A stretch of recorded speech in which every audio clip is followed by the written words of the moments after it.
Good afternoon, everyone. Hope everyone's having a wonderful Friday. We got to talk Seahawks. We got some stuff to go over, and in fairness, to be completely fair, I'm a little late to the starting blocks here because this was something that was said several days ago, and this is something that has been talked about tens of thousands of times by Seahawks fans already. So I'm arguably a little late here, but it's not just, I'm going to call it a burst of honesty. We got a little bit of a burst of honesty from Pete Carroll a few days ago in a press conference after that Saints loss, and I addressed it a little bit in stream, but I'm also thinking about the stuff that has come after that Saints game, because one without the other is not necessarily going to be meaningful, but it is possible that when you put all these things together, they might actually add up to something of value.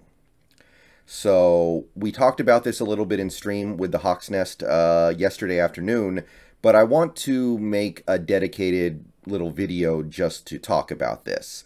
So I'm aware this happened a few days ago. Everyone's already had the chance to digest it, but I want to tie it into something a little more meaningful than just this burst of honesty. So, as pretty much every Seahawks fan who would watch my videos knows already, Carroll said something very interesting in his conference after the Saints loss. He admitted that he probably wouldn't have lasted a long time without Russell Wilson. This is an article from a Seahawks Wire. I'm just going to pull the specific quote from Carroll. "I've been here a long time, and if we didn't have Russell, I probably wouldn't be here a long time." That's a very interesting thing to say for a head coach who has been employed for over a decade with the same team and had, in fairness, a lot of success. There's been a lot of wins, a lot more wins than losses. So, regardless of the fact that what he's saying is quite literally true and factually true, and anybody who understands football will agree with it, at the end of the day, finding a franchise quarterback is the main thing that keeps a head coach employed for a long period of time. You don't find very many head coaches who stick with the same team for a long time despite not being able to find a franchise-level quarterback. So, just to take what he said literally, it's whatever, but given the fact that he said it in the manner that he said it, it seems like it means something a little more. He said it in a manner that, as Hawks Nest yesterday in the stream put it, was planned, premeditated. He said it in a way that sounded somewhat defeated and sad. He seemed to be he sounded a little defeated in that post-game presser. He sounded like he was acknowledging that I didn't do this the right way. Obviously, we're 2-5. We can't win a game without our franchise quarterback. We were struggling to win games with him, if we're being perfectly honest here, in part because the defense has been that bad.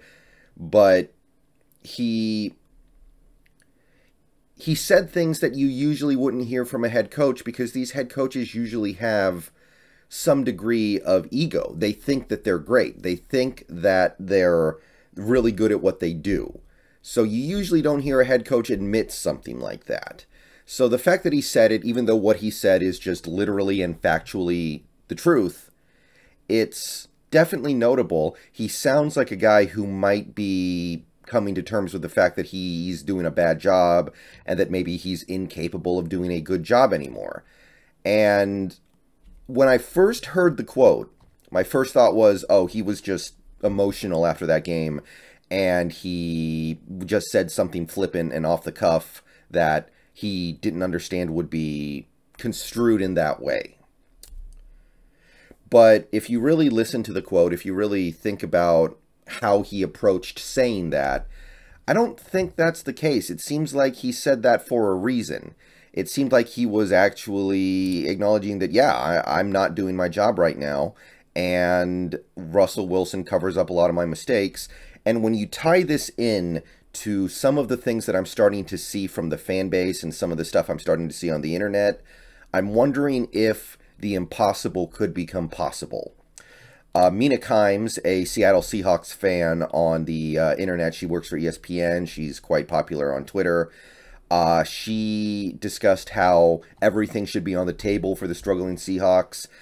She did actually mention the possibility that Carroll's job security might not be as robust as one would assume, given the fact that he's been here a long time and has had a lot of success. So that's definitely something that should get your attention. Field Goals had a article that was a little more, actually, if you're going to be honest, it was a little more straightforward, just saying Carroll gotta get to stepping, gotta get out of here. They straight up said it's time to move on from Carroll. And Field Goals has always been a website that is willing to call Carroll out for some of the mistakes he's made, even when the team was successful. So this isn't the worm turning, but it's notable that they came out and said it in such uncertain terms, or certain terms. So my question is the worm starting to turn overall for Pete Carroll in Seattle? Because many people, including myself, have worked from the belief that while we can talk about moving on from Carroll, and while it's possible, it was unlikely because he was such a powerful and, in some ways, in the organization, untouchable figure. But is that starting to go the other way? Because the team, for the first time since Wilson got here, is actually losing more than they're winning. And while some franchises would be willing to write that off as just a fluke and run it back next year, that doesn't mean that this is going to be the franchise that does that. And not only are we seeing these things from major figures in the Seahawks fan base, like the writers on Field Goals and Mina Kimes and the Seahawks Wire writers, we are starting to see the overall fan base. That was one thing that the Hawks Nest and I talked about in the stream yesterday. The fans who went to that game on Monday night against the Saints, they did not appreciate what they saw, and there was not that level of energy and enthusiasm behind supporting the team from the people who attended that game. And I have always said that among the casual Seahawks fans, the average Seahawks fan, they look at Pete Carroll and they see one of the best head coaches in the league and somebody they want to stay there forever. But what if those people start to look at Pete Carroll and go, you know what, this isn't good enough, it's time to move on? What if those guys turn on Carroll? Because Carroll can survive people like me and the Hawks Nest and the people in my streams and people in my comment section saying he needs to go. But can he survive the 67,000 people who pack Lumen Field during a home game, booing him, chanting, "Fire Pete Carroll," or something like that? That's a little harder to manage if you're Carroll.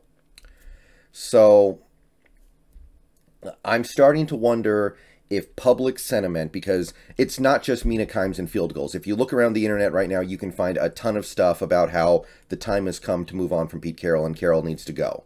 You will find plenty of stuff written from different fans and even people who aren't fans, who are just impartial observers watching this and going, yeah, this guy doesn't have it anymore.